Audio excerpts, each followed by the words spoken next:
Türkiye ve İsrail arasında normalleşme sinyalleri var. Yani aslında İsrail bölgesel aktörlerle barışmak istiyor ve bunun için gerekli adımları atıyor. Benjamin Netanyahu'nun Trump'la başlattığı bu girişimi Başbakan Naftali Bennett dikkatli bir şekilde ilerletmeye çalışıyor. Peki bu normalleşme trendi neden ve nasıl ortaya çıktı? Editör Anlatıyorum bu bölümünde İsrail'i ve bölgeyi merkeze alarak 9 başlıkta anlatmaya çalışacağım. İsrail'le normalleşmek tam olarak ne?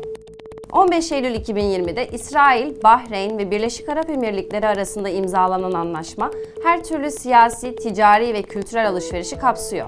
Birkaç ay sonra bu üçlüye Fas ve Sudan da eklendi. İsrail'in şu anda Suriye ve Lübnan haricinde kontak halinde olmadığı Arap ülkesi yok. Normalleşmeyi eleştirenler, Amerikan ve İsrail yapımı silahlara pazar oluşturmak için uygulandığını söylüyor. Bazıları da Pegasus diplomasisine dikkat çekiyor. Pegasus, İsrail menşeili NSO adlı şirketin geliştirdiği bir casus yazılım ve Bahreyn, Fas, Suudi Arabistan ve BAE'nin Pegasus'u kullandığına dair çok güçlü deliller var. Buna göre İsrail, otoriter rejimlerden para kazanmak için onlarla arasını iyi tutuyor ve bu yazılımı satıyor. Peki normalleşme zemini nasıl oluştu?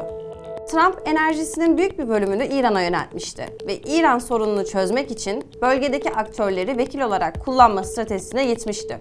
Buna göre bölgesel partnerler İran'a karşı bir olacaktı. İbrahim protokolleri de buna zemin hazırladı. 2020 sonrası normalleşme sürecinde Filistin sorununa dair hiçbir madde yok. Normalleşmenin daha çok jeopolitik ve ekonomik çıktıları var. Şimdi bu çıktıları kısaca özetlemeye çalışayım. Ana jeopolitik çıktı, bölgede İran'ı kontrol altına almak, sınırlandırmak. Normalleşme adımlarının zaten var olan ve gizli olarak yürütülen güvenlik işbirliklerinin resmi hale getirilmesi olarak yorumlanıyor. BAE, Suudi Arabistan, Bahreyn ve İsrail için İran'ın bölgede büyüyen nüfuzu büyük bir tehlike. BAE, Trump yönetiminin İran'a yönelttiği baskı stratejisini desteklemişti. Argümanlar, emirliklerin İran'la yürüttüğü herhangi bir iyi ilişkinin de geçici bir barış olabileceği yönünde. Dönemin BAE Dışişleri Bakanı Enver Gargaş, İran'ın saldırgan tavırlarının kendilerini İsrail ile ilişkilerine yeni bir gözle bakmaya ittiğini söylemişti. İkinci jeopolitik çıktıyı Amerika üzerinden okumak lazım. Amerika'nın bölgede varlığı azaldı ve dolayısıyla bir güç boşluğu oluştu. Soru şu, bu boşluğu kim dolduracak? Trump, Biden'a göre İran konusunda daha sertti. Biden ise İran'la bir nükleer anlaşma yürütme derdinde ve enerjisini Çin'e doğru yöneltmiş durumda. Protokollerin imzalandığı dönemdeki gibi Tahran'a sert davranan bir Washington'da yok.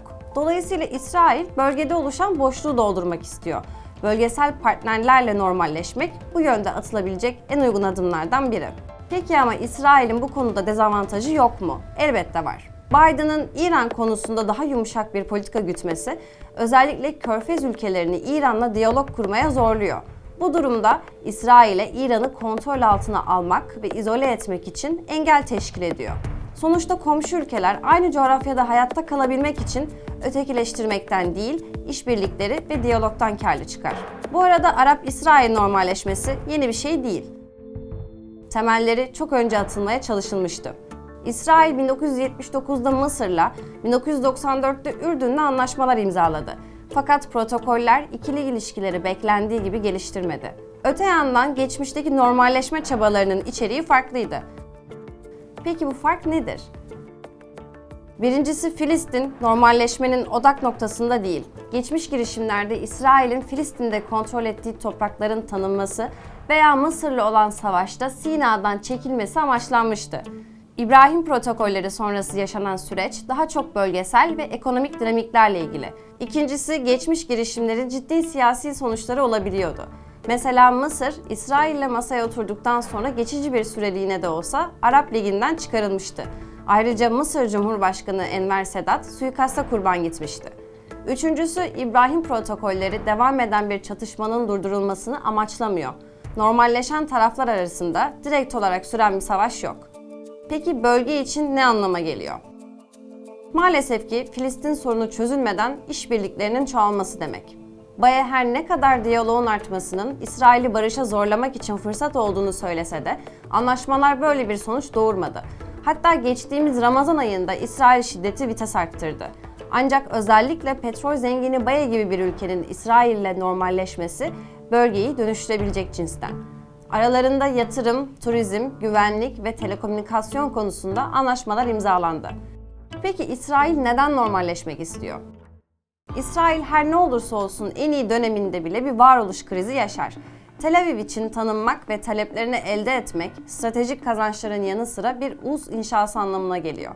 İsrail Dışişleri Bakanlığı Orta Doğu Büro Şefi Eliyav Benjamin'in sözleri de bunu doğrular nitelikte. Uluslararası toplum için İsrail'in meşru bir aktörün ötesinde kilit bir aktör olduğunu anlamak zor olmamalı. Normalleşme henüz olgunlaşmadı ancak İsrail şimdiden kendini daha nüfuzlu hissediyor. Batı Sahra'dan Körfez'e değin etkili. Ayrıca İsrail, dolaylı yoldan da olsa Arap Yarımadası ve Körfez'le bağlantı kurmuş oldu.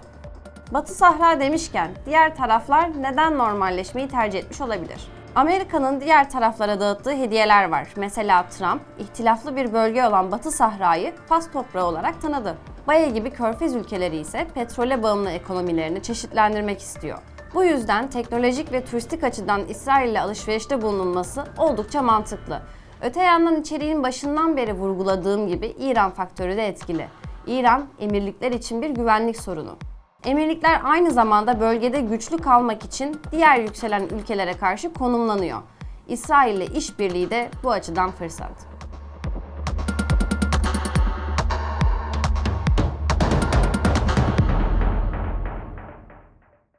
Türkiye ve İsrail arasında normalleşme sinyalleri var.